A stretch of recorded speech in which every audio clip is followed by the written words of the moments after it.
Carmine, are you here somewhere? I am here, buddy. How you doing?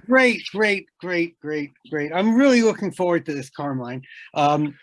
Carmine, you are now the president of the United Inventors Association? I am. I knew you when you were just a person, and now you're important. I don't know about that. I'm still kind of a person, but I got thrown into this mess. So yeah, I'm right with you. He's the president. He got thrown into this mess. I like that. Yeah. Let's go on, Warren. Hey, he's president of the United States. But I can't throw into a mess. President of my house. And my co-host is Dr. Marcy Klein. Well, welcome, Marcy. Hi, Marcy. How are you? So, Carmine, if you could introduce, you have brought some board members. Obviously, you know who else is important in your organization, and you're bringing them along to help you out, right? Okay. Yeah, the best part of this, as being the president, I know which buttons to push, and I bring the people on that can answer the questions. And I mean, with these guys, I don't think I'm going to have to talk too much.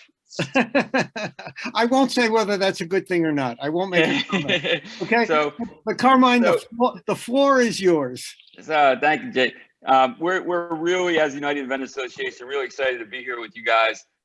We hope as we progress to be more involved, not only in youth and K through 12 industry, but helping as much as possible, bringing innovation and in products and things to market to not only help the children move their products forward, but also, a lot of the youngsters and young adults have great products that are looking to better the world.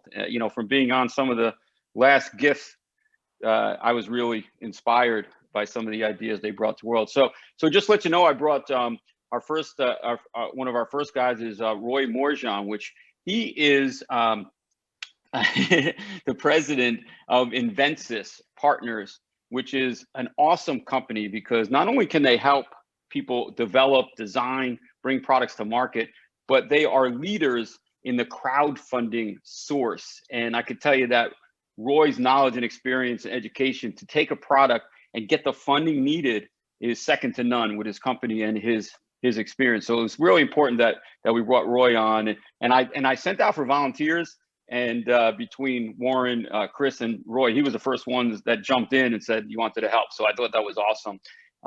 Next, we have Christopher Guerrera, who is not only an expert at manufacturing, but he's really world known for US-based manufacturing and taking products to market. He's one of those guys that's like a bull in a china closet. And if you want to take your product and get it into a store or get it out on the market, he's the guy that people call, which is one of the greatest parts of it. And he's an all-around good guy. He's so knowledgeable. He did a lot of stuff, and we'll hear of his background as we progress.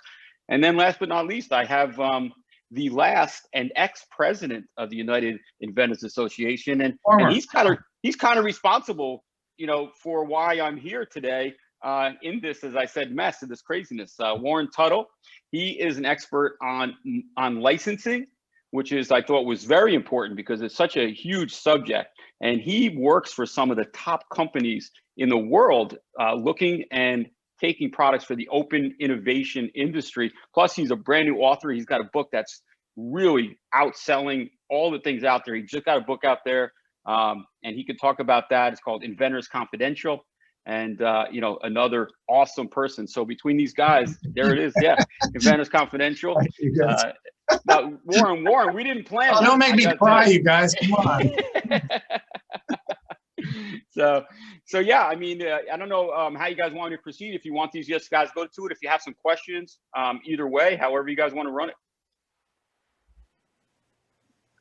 Jake or Marcy, you guys have any questions, or you guys want to just have these guys jump in and talk about themselves? No. I want you invited them because they're interesting and have interesting things to say. So yeah.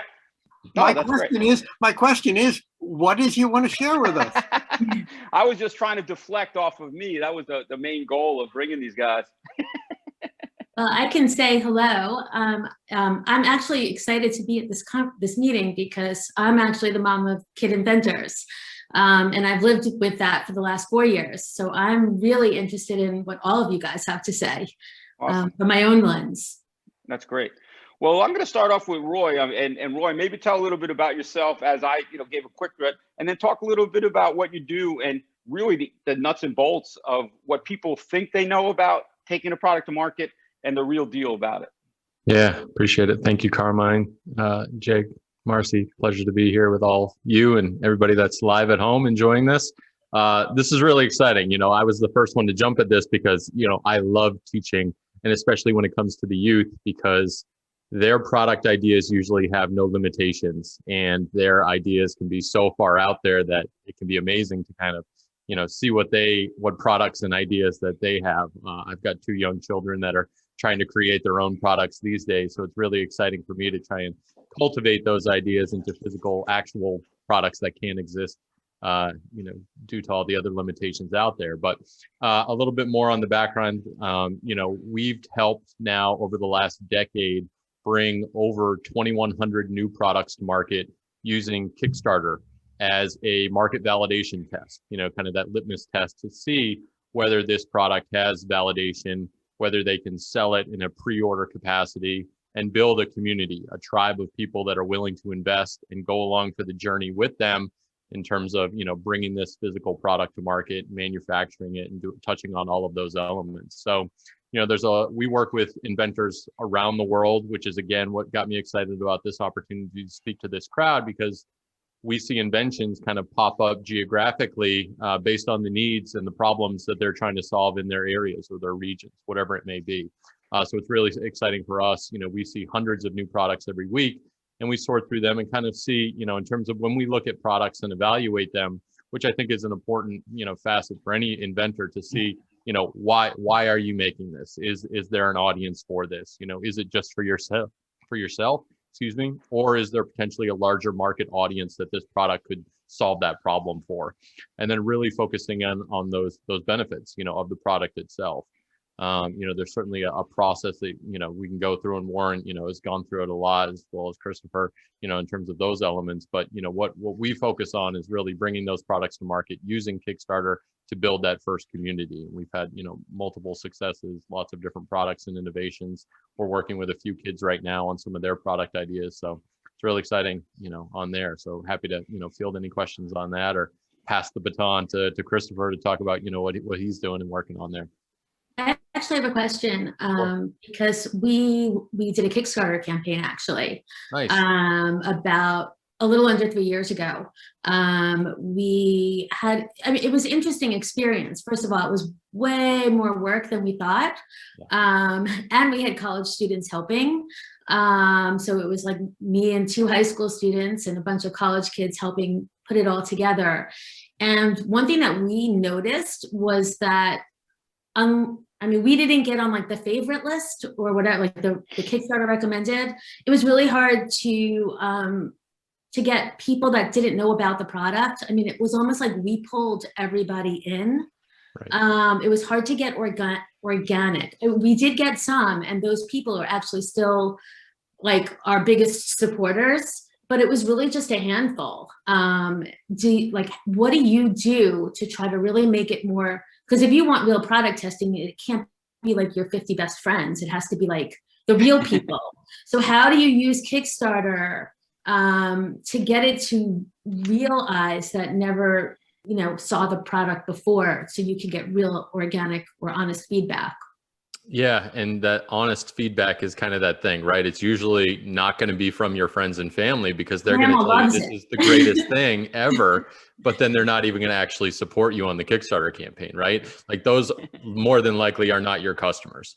So that's why it can be really difficult to get organic traffic, right? Like Kickstarter now just passed 200,000 successful campaigns.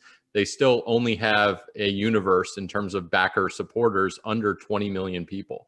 Right. So you're dealing with a very small universe to begin with, most of them here in the United States, where I'm at. But again, most of them we're trying to get more and more repeat backers, right? If you look at the Kickstarter community itself, it's really important to understand that community and not necessarily, look at your product as a success or a failure necessarily based on, what the Kickstarter campaign did, because there's a much bigger audience out there of the Amazons and the Walmarts of the world to get your product into those, to get the exposure from a more mass market, not an early adopter community. So, usually on Kickstarter, there's anywhere between 3,000 to 5,000 active campaigns at any given time. And Kickstarter and Indiegogo are both very explicit in saying that they are not a shopping site, right? They are not a place where they guarantee that the product is going to get delivered. So it is very difficult to get organic traffic into your campaign if it is not a trending campaign on the first page of Kickstarter in the category and or subcategory that your product is listed under. It is not a, if you build it, they will come, field of dreams moment, right? This is an awareness thing where all of the work needs to be done pre-campaign to build up the buzz and get that excitement and build that groundswell of anticipation of that product coming to market on launch day, where everybody knows what time, what day, when it's going live, what the price point is going to be, and that they have to be there for the early bird biggest discount that you're willing to give. So most of the work needs to begin months, if not a year in advance of that product launch, to make sure that you have a massive crowd ready to go on launch day, and that the momentum of that early launch carries you at least for the first week in terms of being one of those top projects, getting the awareness of the campaign itself from the platform, and then, driving as much traffic as possible, right? Like, we use Facebook and Instagram to drive 90% of our traffic into the campaigns themselves. And again, you really have to think about not only your consumer, but the consumers that are on the platform. It's much easier to convert someone that already has an account on Kickstarter, just like why, Amazon has like a 75% conversion rate. The customer's credit cards are already on there, and it's very simple to just click that buy now button, right? Very similar to like a Kickstarter, right? There's an education phase there for any new backer that comes in. Like, what is Kickstarter? What does it mean? Oh, I don't get the product in 2 days. I have to wait 2 months or 2 years or whatever it may be. So there's a lot of things that you have to overcome when you're selling products on Kickstarter in terms of your idea, your innovation, depending on how far along it is, how quickly you deliver it. There's just a multitude of different factors there in terms of looking at the product and making sure that, yes, hopefully your friends and family do support it on launch day, but how do you find that greater audience around the world that really needs that product that solves the problem that you intended it for? Wow. Hey, Roy, real quick, want to jump in and just as a person who always thinks my idea is awesome, do you get some people that really just think, when they say everyone in the world wants my idea, and kind of how do you handle that? Do you say, okay, we're going to go right to Kickstarter, or do we do some testing first? Yeah, so there's a couple different paths, right?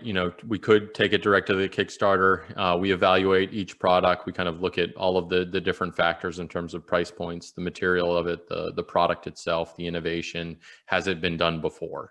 And if it falls into, any of those categories where we see a high likelihood of success for it to be a six-figure campaign or above, usually then we take it right into the platform and begin our pre-launch, marketing activities and building up that crowd. But if it's something that we're kind of on the sidelines about, or if the inventor is on the sidelines about, or they don't have the full capital necessary to be able to run a full service campaign with all the bells and whistles and everything else, we have a service called a market validation test, where we will build out a website, highlight the product, do some photography for it, potentially an animation or a video around it, drive traffic and awareness to that landing page, and see what our potential cost per acquisition looks like, whether that be an email address or a potential pre-order for it, where we can test and multivariate test price points, the pitch, the product, different, photography elements as well, and see really what resonates with the audience based on the advertising that we're doing, and then look at that data and make a decision based off of it. Carmine, everybody, we should go back to the beginning too and remind everybody and all the young people that are watching and their parents to get on Kickstarter. And if you're not familiar with it, we all assume that everyone's familiar with it, but you'd be surprised how many aren't. You should get on there and check it out, and even go into one of the campaigns and order something and experience it. It's an amazing thing. And Roy, by the way, is is probably the top person in America. He, from day one on this, he's been involved in it for a long time. So he's a great resource on all this. It's a great point, Warren. You're exactly right. Now I have backed a few Kickstarter programs, Roy. So it is easier for me when I'm searching around and I say, oh, I like that. I just click, just like you said, it makes so much sense. Are there, I know those barriers because there are people that just, they aren't sure how it works. You know, they're scared to invest. Are there different age groups or different types of products that are easier to launch? I wouldn't say easier to launch because Yeah. it's a lot of work. Like Marcy said, it's a full-time thing. Our full service campaigns typically take 400 to 500 hours of power, human power behind them to launch these things and make them successful, right? So there's a ton of work beforehand, but really, as Warren said, jump on the platform and do some research, you know, type in the keywords of what your product does or in the broader category of what it may do and see what other innovations have launched. You can see there's so much free data on Kickstarter to understand. Like many people will be like, you know, I want to launch this product and I'll go to Amazon and look at the reviews and see what's bad about it. And then go to Alibaba and see if I can source a product that might be better or make some tweaks. Same sort of process with Kickstarter. That information is freely there. You can see what people backed, how much they paid for it. And then also all of the comments are public. Where you can say, hey, can I get this? Or could you do this? Or it'd be cool if you did this color or this feature or whatever it may be for the next version of it. Those insights will be invaluable to you to skip the line in terms of, you know, bringing your innovation to market faster and solving the problem better than someone that's tried it before. Yeah, I agree with you 100%. What's great about Kickstarter and the other crowdfunding sites is I just love the part where, you know, it's one of those things where you can really prove if your product has the, you know, the legs to go forward. It used to be much easier to jump onto Kickstarter, but now it seems like you said it's a big undertaking, and you really shouldn't take it on yourself, right? Yeah, I mean, you know, again, that's why we exist, to help entrepreneurs and startups, you know, make sure they don't make mistakes. And this is the launch of their baby, right? This is their best idea for now.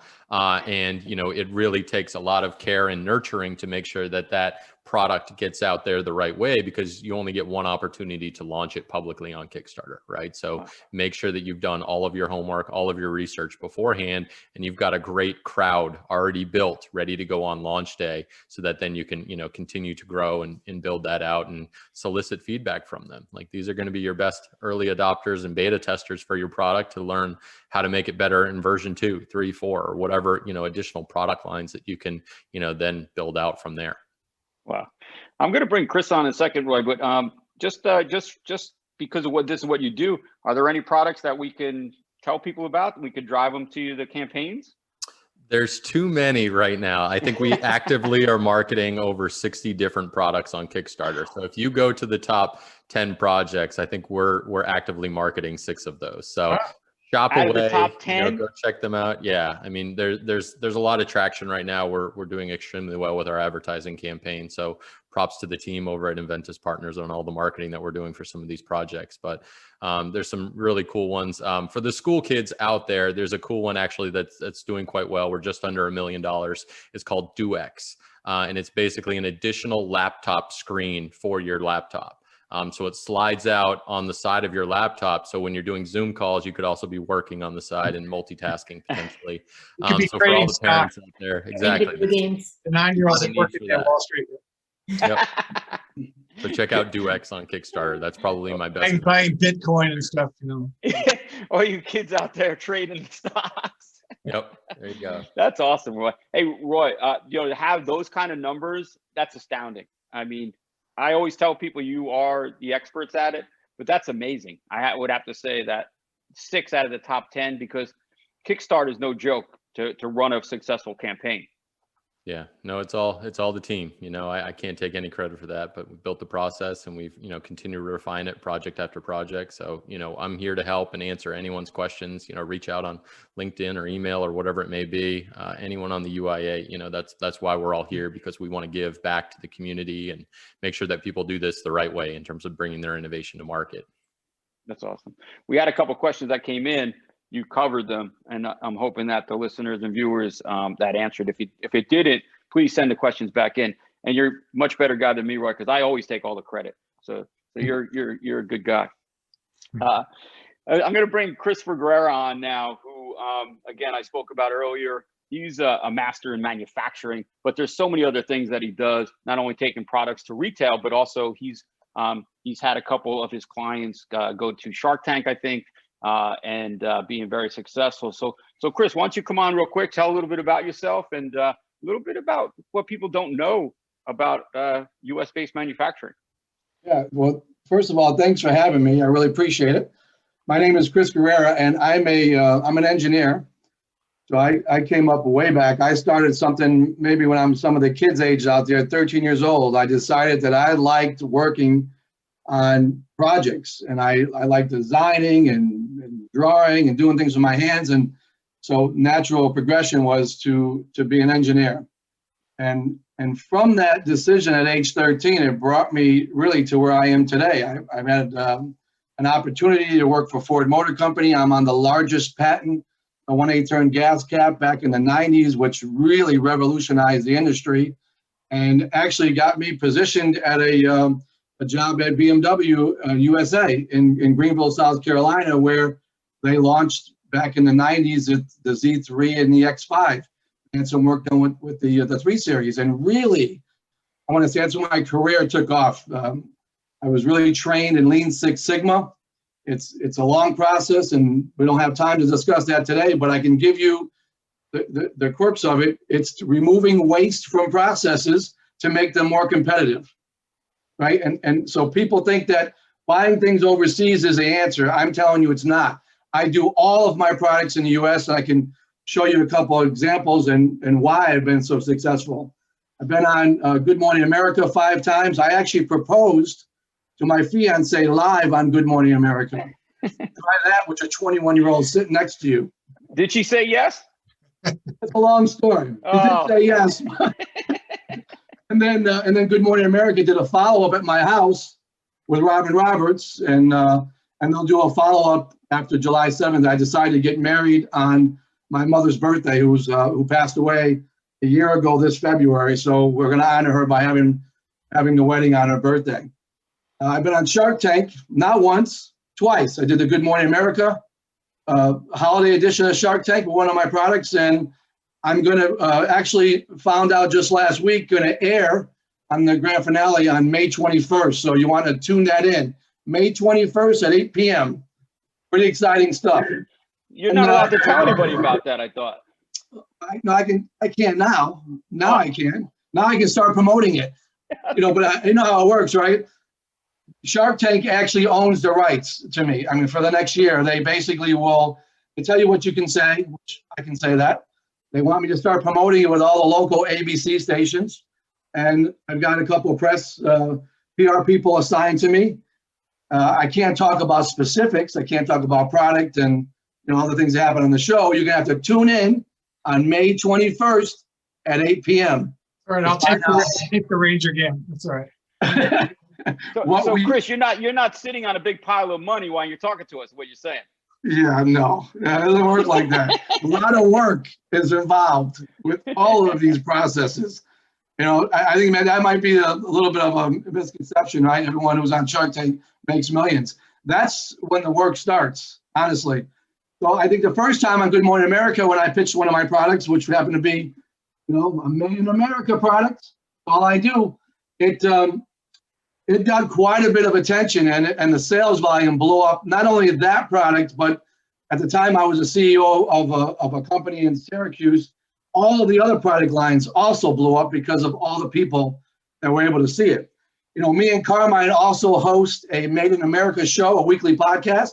So if you went to chrisguerrera.com, you can see some of the episodes, and you can also go to the Inventor Launchpad, which Carmine hosts, to see all of them. And of course, the UIA does a weekly webinar series, 10 weeks at a time, that Warren was handling and did an amazing job. We've got a new lineup starting next Thursday. So if you're not a member, sign up. It's all free. I've got 7 Shark Tank folks on, some Good Morning America people, some folks that have really got involved with Shark Tank packaging. But next week is Judy Edwards of the Squatty Potty, which is a really successful brand. And long story, it wasn't an easy ride. It took a lot of time, a lot of work. And she's going to tell our story. If you go to the UIA website now, you'll see some previous ones that we did. One just recently with Carmine and Warren, we did Scrub Daddy, Aaron Krause, which is the #1 selling product in Shark Tank history. So pretty cool stuff. So I can tell you, when you look at Made in America, it's a little bit different in how I approach it, right? I've got a Lean Six Sigma background, so I do everything out of one building. In other words, if you have a design, I can work with you on design. We do all of our tooling in the US, which we quote 6 to 8 weeks. And I'll give you some scenarios. And then we do all injection molding, warehousing, and fulfillment, all out of the same building. So when I look at a product, like for example, here's a potty trainer device.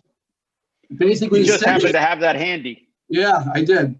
Happens to sit between the toilet seat and the toilet bowl. It'll adjust with your child. It has backing, so they'll never have to worry about feeling uncomfortable. High-grade silicone pad, so it will never slide. This is manufactured in the US at a price that's 30% less than doing it in China. And I'll tell you what I do. When you injection mold a product, you have to assign labor. Well, that labor, when this machine is running, it's shut for 50 seconds. So you have an operator hanging around. Well, no more. You have an operator now that's putting the pads on, putting on the label, and putting it in a box ready to ship out the door. So any of the labor and the process is all in line. It's all one piece. Makes us extremely competitive. I'm not having to deal with labor in China, right? Then when you ship it to retail, you have to either drop ship it or ship it in pallets. So think about if you're buying this and making it in China. Maybe it's less. I found out it's not. Then you got to pay for it. You have to have enough inventory to send it in a crate. You have to pay for it before it gets here. That's 90, 120 days right now. And then when you get it to retail, you don't get paid back from retail for 90 to 120 days. So your cash is literally tied up for 6 to 8 months. Not many people can handle that type of cash flow. So in my case, I can build to order. I don't have to build a lot of inventory. I can build what's needed for the stores. I can ship them out from the same location. And I've eliminated all of that labor. I've eliminated the shipping costs. I've eliminated from the dock, trucking it to a warehouse. I've eliminated the fulfillment fees. So all of what I call muda in lean terms is waste. I've eliminated all that waste, which is really money. Anytime, at BMW, when we would do incentive programs for scrap, if I saw something in a scrap bin, I would always ask why. So you just threw $1,000 away because I was sharing scrap with the employees. And at some point it registers and it clicks. Same thing here. Everything I do, I register with cash. I look at cash flow and I look at how it affects the cost of the product. Labor, you never get it back. If you use labor incorrectly, it's gone. You lose your shipping costs, trucking costs, warehouse fees. It's gone. Have you built a little bit too much inventory and it's good quality? You can probably sell it over time. But if you have a quality problem, here's another good example. The Tidy Hook. Spent a lot of time developing this. This was going to go to China. We brought it back here. On the first run, on the first product, that clip right here snapped. So think about spending $100,000, having it get to you 120 days later, and the first sample you try in a cold temperature application, it snaps. When you have quality problems, you have two choices. You have rework or scrap. In this case, selling in South America. Yep, wherever. You're out of business. Long story short, that's it. You don't get a second chance. So we can do all that. We fixed it in the plant. We did it within hours. Within 2 days, it was shipping 100 down to a minus 50 degrees up to 250. So these are the things that I feel like with my background, I can bring to the table where I have the national media ability to sell it, and I can also deliver on the back end, which makes me extremely competitive and very unique in the market where everybody thinks it's cheaper somewhere else, when in fact it's not.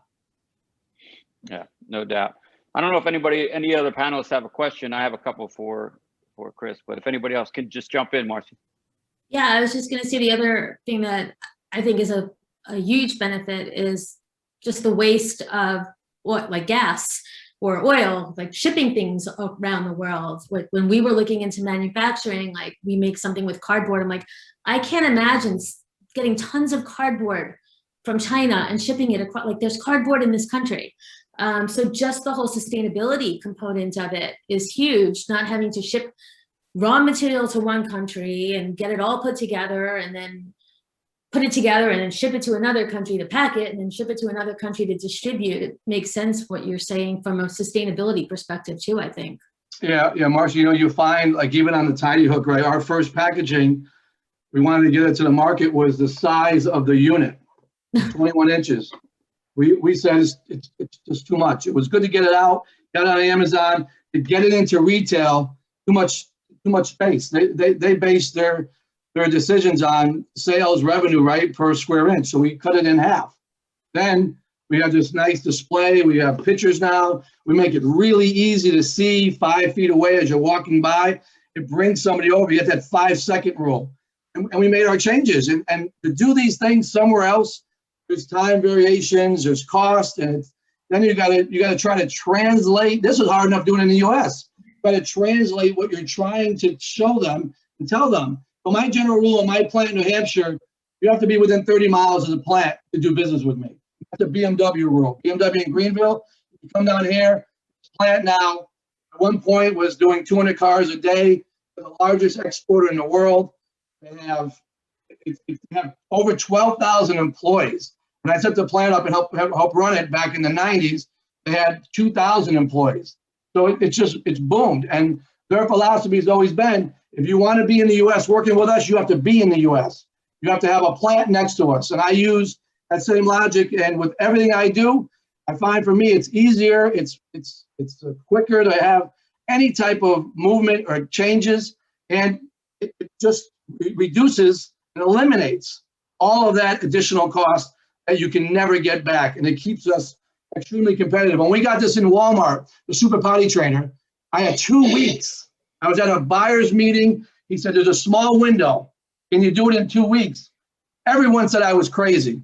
I might be, but I said, here's our chance to get into Walmart. If we miss this window, we don't see it for another year. That means I had to do the graphics, the label, the pads, buy the resin, mold the parts, get the display boxes, and fulfill it. First order was 15,000 units. And you know what? We did it. So you can't tell me that something can't be done. I'm not from that mold. Well, hey, Chris, so I mean, you covered a lot, and it's not just China, other countries, but I think the way that you approach your manufacturing is, figure out the best way to do something in the best sequence, in the best way. So are those some of the misconceptions is that what everybody really worries about? Is it cheaper, or are they looking for better quality, better performance, or all of the above? Well, we know this. We know Walmart said consumers will spend 20% more if it's made in the USA. That's a fact. Now, I don't even use that when I do best value, right? I do best cost. They went from a $200 billion initiative to a $350 billion initiative. So it's working, right? They want it. They want to diversify. So on our show Made in America, again, if you go to my website or to Inventor Launchpad, you can see some of our shows where people who are making things overseas now want to bring them back. And in some cases, it's not for everybody. It's not for every product. I mean, where it's high labor intense, US is not the right field. Materials, jackets, but for plastic and resin, I'll challenge anybody on being competitive, because it's all in the process and how you produce it and how you allocate your labor. So if you have a machine running, it's machine time. If your labor is already allocated, you don't have to have any extra cost. And if you're not moving material around where, gas is going to be in the shipping cost, right? Oil in the shipping cost. Somebody's paying for that, and it's a consumer. And now you can see in the pandemic with COVID, all of the costs have gone up. Resin costs, lumber, shipping costs, everything is up. So if you can eliminate that from your product line and eliminate that cost, you'll just be that much more competitive, no matter where you make it. Wow. Hey, Chris, so who is your, I don't want to say perfect, who is really your client? Somebody who hasn't done any work yet, or somebody that has some prototypes, some samples, someone that's making something somewhere else in another country? Who's your best customer that come to you, or best time to come to you? Yeah, I would say, I mean, obviously in the early stages, the earlier the better, because we can do design work and especially when it's injection molding, we can help with the tool. We can design it so it doesn't require expensive side load action, which is expensive in tooling. So early stages, but certainly if you have a tool made already and we can look at it, but I like to see proof of concept. I have a lot of ideas that come my way that are on, napkins or a piece of paper. Everyone has an idea, but you've got to prove it out. It's got to be real before you take it national or take it to retail or even get onto a Kickstarter program, right? You got to prove that concept out. So I think that's really important early on. Yeah, I agree. Hey, Roy, real quick, I know that we talked a little about packaging and Chris talked a little about packaging. How important is the packaging side when you're doing those Kickstarters? I've got a great example of usually why packaging doesn't matter. I think we all know the story of Josh Malone, but this is his original packaging, right? Like this is a word art bunch of balloons logo with upside down grapes and his son on the side of the packaging, right? Like this was just put together, yet we still, pre-sold hundreds of thousands. Tell everybody what Bunch of Balloons are. Bunch of Balloons was the first, when you have water balloon fights to make 100 balloons at once, right? Yeah. Hey, so here's a story on Josh Balloon. A bunch of balloons from Josh Malone. We did an interview with Josh on Made in America. So I would say go to the Launch Network, and maybe you can put that in the comment section, Carmine, or go to chrisguerrero.com.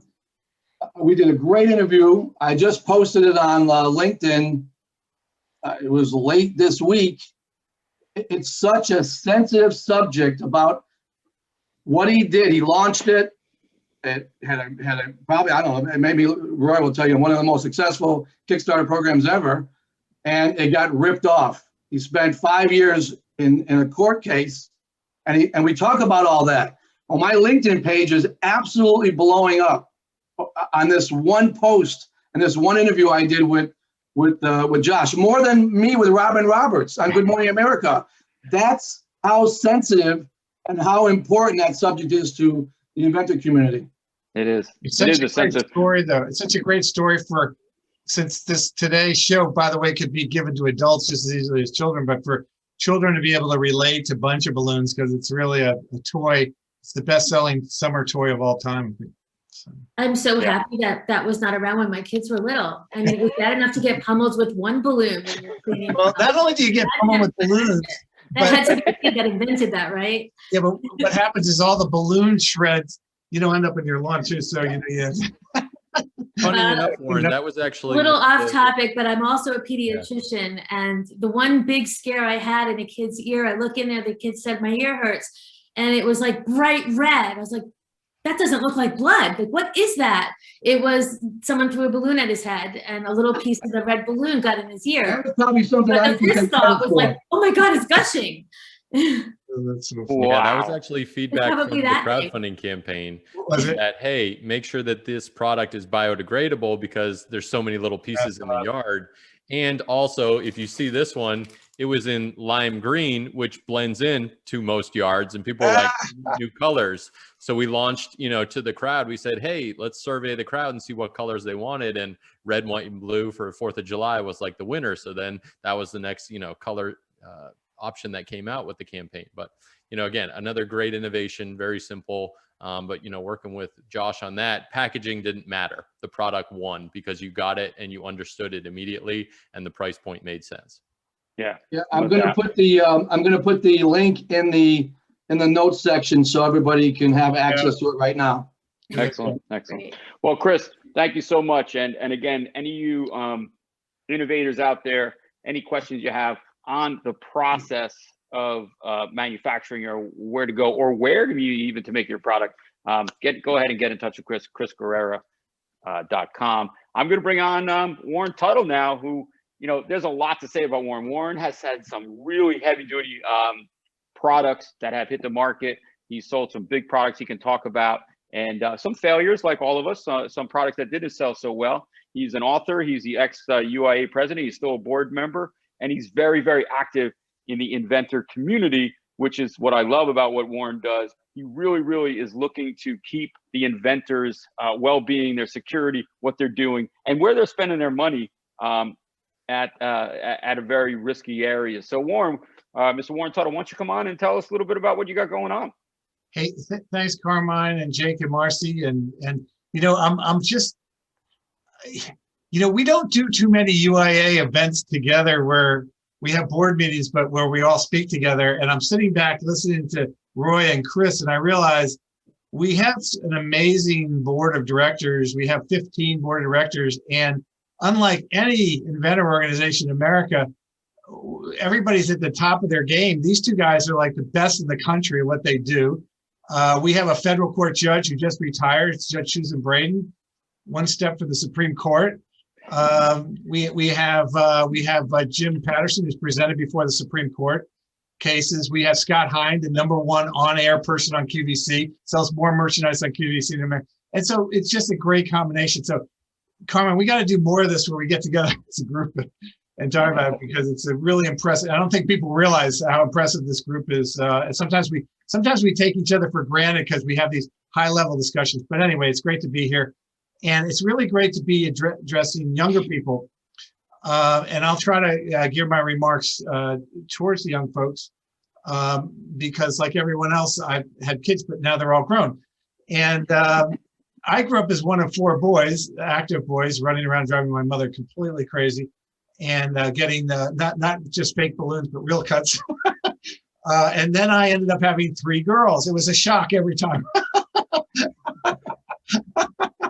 And that now they're all 26 to 32 years old. And but what I've learned, it's #1, it's an amazing time to be a young woman, and so I remember having, like, Marcy, you would appreciate this, you know, postpartum depression for maybe a day that I especially the third, that I didn't have a son, right? And then I realized very quickly that I just raised them like boys, you know. and it's been awesome. And I just say that jokingly, but the point being, now, you know, young men, young women all have the same opportunities. And I had these regrets that I wasn't going to be able to teach my son how to play baseball, you know, blah, blah, blah, blah. Well, guess what? I taught my girls how to play lacrosse, and I coached their lacrosse teams, and my daughters played ice hockey, and they lifted weights, and they went on to college. And my eldest daughter also went to law school and works for Goldman Sachs. And my middle daughter just got accepted for a PhD program in psychology, where she's been working at Yale. And my youngest works in New York City. And the point being, young folks, young men, young women, you all have opportunities today. And we really want to send that message out, especially to young girls, that there's every bit as much opportunity for you today, because when all of us old guys were growing up, it wasn't quite, you know, we didn't all have the same access, you know. And what you'll see in America is a lot of inventors were, you know, older white males, okay?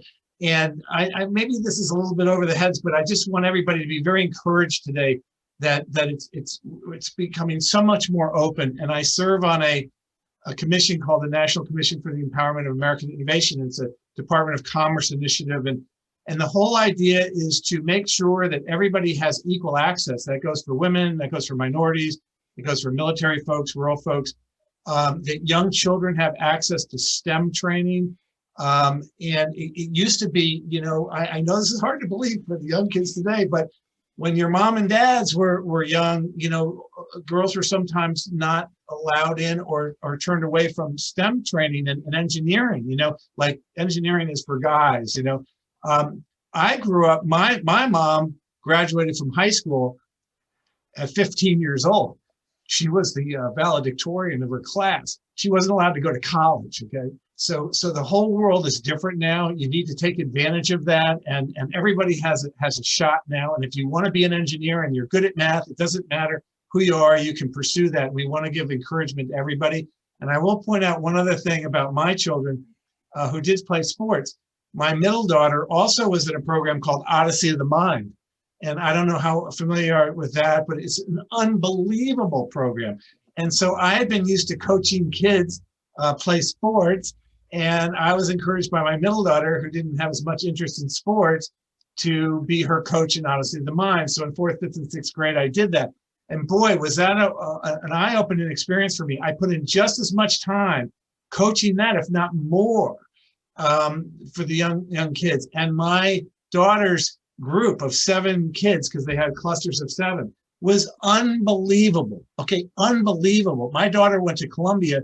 One of the kids went to Harvard. One of them went to Princeton. I mean, I'm not bragging about it, because you can go wherever you want. But the point was, I could tell when these kids were 9 years old that they already were working together and working on things. And all I'll say is that Odyssey of the Mind, these other after-school programs that you can do, participate in them. If you're a little scared in the beginning, get involved. And mom and dads, get involved. Be there for your kids. Coach them as much. It's not just sports players and the next football players and the next basketball players that should get their parents' attention. It should be Odyssey of the Mind, young engineering, young, all these things to get you guys on the right course, because it's amazing how quickly you grow up. Roy, you're going to find this out.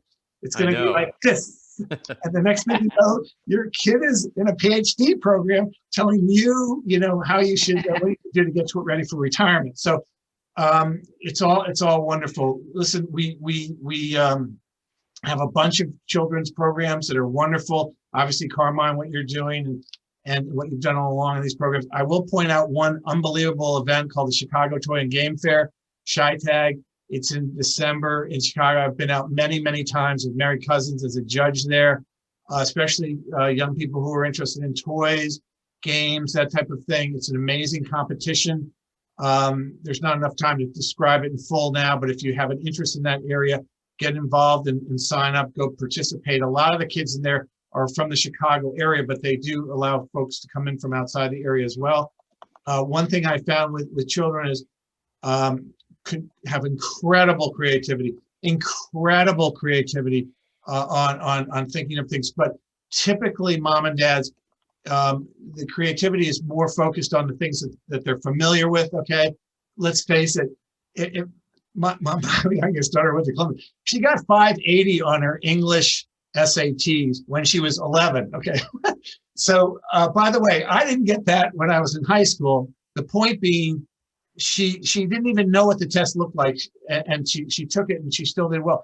A lot of times, kids don't know about certain industries or certain things. They haven't been exposed yet at age 11, 9, 8 to engineering, to certain concepts. Certain industries, like say the housewares or toy, but where they're playing with games every day, where they're participating in like a bunch of balloons, where they're doing things there's a lot of input that they can give and design products and get involved in that area. And what I do, my specialty is licensing. I won't get into it too much today. People can reach out to the UI and to Carmine for more information. But basically, if you're young, if you don't want to go through Chris and manufacture, if you're not really ready to go on to Kickstarter and sort of raise your own capital, but you want to take that product, and then license it to a larger company. So say you come up with an amazing game or an amazing toy or an amazing app or something that you can then go through a process to get it prepared and ready in order to license it to the bigger companies. Usually parents are going to have to be involved with that. If you're under 16, there's approvals needed. There's a wonderful company called By Kids for Kids, BKFK. A friend of mine started, Norm Goldstein, and you could go and learn a lot of things there. He started the whole program because his daughter, who's grown up to be quite successful today, kept breaking crayons when she was a kid, and she couldn't finish them. So she invented a holder that you could put a crayon in to extend the life. She ended up licensing to a company that sold on Walmart. And when she was 12 years old, she was making lots of money. Okay, so there is that opportunity, but you need to prepare it properly. There's little things called patents. There's things like sort of the mechanics and building prototypes and stuff that if you reach out to the UIA, you can learn more about. Parents can be involved too. And basically, if you get it ready, and I've licensed over 125 products and basically through the process many times. I'm not looking, for business. I don't do this really for profit. I help companies and get paid by them. But if you're interested, if you're a young person, you want to pursue these things, you got some great ideas, and you want to go through a larger company, there is an opportunity there. Maybe we can help you in that end too. So, hey, Warren, real quick. I do want to talk a little bit about what you have going on, and also just really quick for the listeners that have an idea, have a basic of a product. What do they kind of need? So if they do want to license, what are those first steps they need to do to bring a product to you to maybe get it looked at? What are the things they need? Sure. So I'll do a shameless plug. Sorry, here I'll do. Is this where I hold the book up? Yeah. On the book, Inventor Confidential by Warren Tuttle. Amazing, guys. Hold on here. All right. Okay. All right. I'm glad you asked that question. And very seriously, because I'm not going to have enough time here to answer the question. But in all seriousness, I wrote the book. It's cheap. It's on Amazon. And if you read the book, Mom and Dad's too, you can learn a little bit more. Now, I will just tell you in the book, and for me, I'm old school. There are some people that peddle that you can have ideas, okay, and you can send them around. What happens is I'm a professional that gets ideas all the time.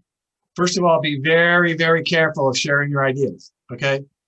Because if they're not grounded in something specific, or there's not a property right to it, and I'll just explain that in a second, that someone can just steal your idea. I know that's hard to believe, but it's America, and I know that young people haven't learned that lesson yet, but just like someone can steal your lunchbox, they can steal your idea. So you need to sort of prepare it, and that's what the first half of my book is all about. That means you have to take your idea and you have to turn it into something mechanical that works. So just like that young girl figured out a holder for crayons, she had to make sure it worked. It was universal. It worked on all size crayons. It was stable. It held up. It was inexpensive. Could be made out of plastic, the things that Chris was talking about and so forth, at the right price. There's a whole bunch of things that we talk about how to do that. But then you also have to sort of look around. Has anybody else done it before? Have there been any patents filed on it? Is it in the marketplace? Have you gone on Amazon and seen? And then if you really think you're onto something unique, you want to develop it, turn it into something real, and it will have physical claims to it that then eventually you're going to want to patent, because the patent system here, which has been in place since the country started in 1792, is an ability to take your physical improvements and your physical and these are thoughts that become physical, that now you claim them and you have ownership of them if your patent is filed for and approved. And you can go through the book on how this works. But the value of that then is then you have physical property that you can then license, Carmine, to a company, because now the companies I represent, they'll be interested in paying you, say, 5%, of all that they sell it for per unit, because they'll pay for that so that they exclusively have that product as part of their fold. If you don't have it, then they'll take the idea from you and they'll go around, they won't pay you anything. So it's a little more complicated than that. But that'll get the discussion started, and it's really important to understand the process.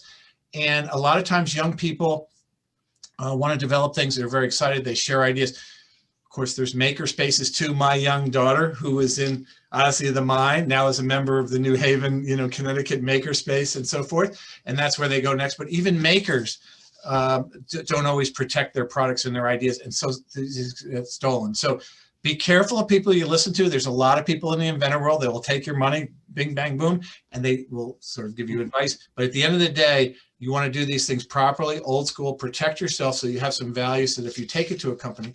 Now, at the same time, Carmine, you got to watch your money, because sometimes people go over the edge, they pay too much, they spend too much money before you know it, they're sunk all this money into it. And so be very careful. And by the way, I write a part of the book about how I lost, I won't tell you how much money, but it was a lot of money, probably more than the kids collectively have.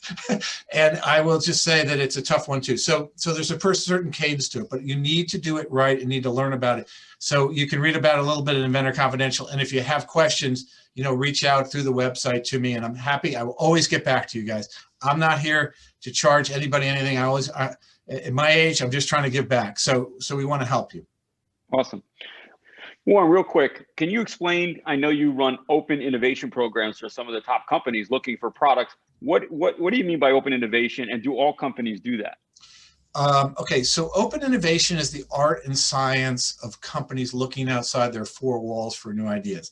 The legendary case is Procter & Gamble. Back in the 1960s, Tide, Pampers, I don't know if I'm giving them credit for brands they didn't do, but they were all secretly developed in secret labs with secret formulas, and it was this special secret ingredient that, remember in the 60s, anybody around then? Then what happened is a guy named A.G. Lafley came along in the 70s, and he realized that if he opened up the product development process to the country, that he'd get more ideas in. And he wrote a great book called The Game Changer. If anybody reads, their moms and dads want to read about that.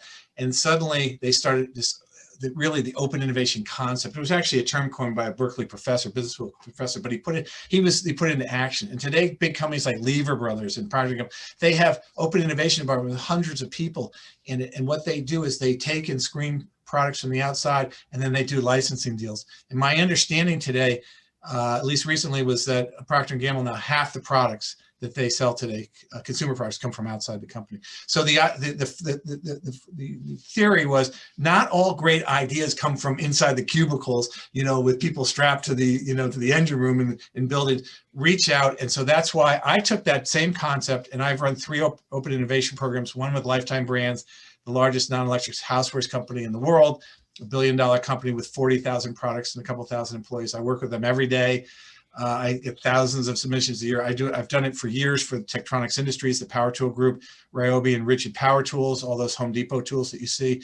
And then I've done it for a direct response television company with a product called True Touch, is our big hit now, which are gloves you put on and then you can groom your dog, we sold, over 4 million of them, but we've had many, many hits. But bottom line is, it's great because I get paid by the companies. I can give honest advice to inventors.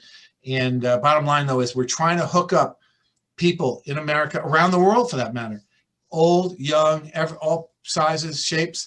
If you have a great product, trying to get that onto market through brands and licensing, and have everybody profit from that experience. Well, that's a great wrap up. Thank you very much, Warren. Carmine, do you want to have the last word, last sentence? Yeah, I always try to get the last word in. Not everybody listens, but yeah. So I do want to. Is this where I end the video? This is where we all walk away. This is where you guys go. Listen, bringing these 3 UIA board members on, I really was so happy. They covered such a full spectrum. What they talked about is only just a touch of what they do. I mean, they can actually individually cover all of what an inventor needs, but being those experts in each individual sector is really very powerful. So I really appreciate them coming on. I want to let everyone know that's out there listening. These are board members, United Inventors Association. Please go on out. We are a 501(c)(3) nonprofit, seriously a company, an organization. I don't want to say a company, an organization that's out there to help inventors, innovators to move their products forward. Membership for the UIA is free, so there's no reason for you not to be a member. Go ahead out there, join up, and we will be able to help you with any questions you have as we move forward. I would let everyone know to go out to warrentuttle.com, again, chrisguerrero.com, and of course, inventsyspartners.com if you want to get more information. If there's some questions specifically for these individuals, send them over to me, Carmine, at Earmark Sourcing. We can probably send that information out and I will get those questions over. But I do appreciate not only Innovation World, who is an ambassador to the UIA, giving me this opportunity, giving our board members an opportunity. And we are going to participate in this gift as long as they'll allow us to, Jake and Marcy. So we're here. We are big backers for young innovators, youth, and we're really super, super glad that we were invited to present. Well, thank you all very much. Thank you, all of you. Warren, Christopher, Roy, and you too, Carmine. Thank you all very much. Thanks, guys. Okay, bye. Wonderful.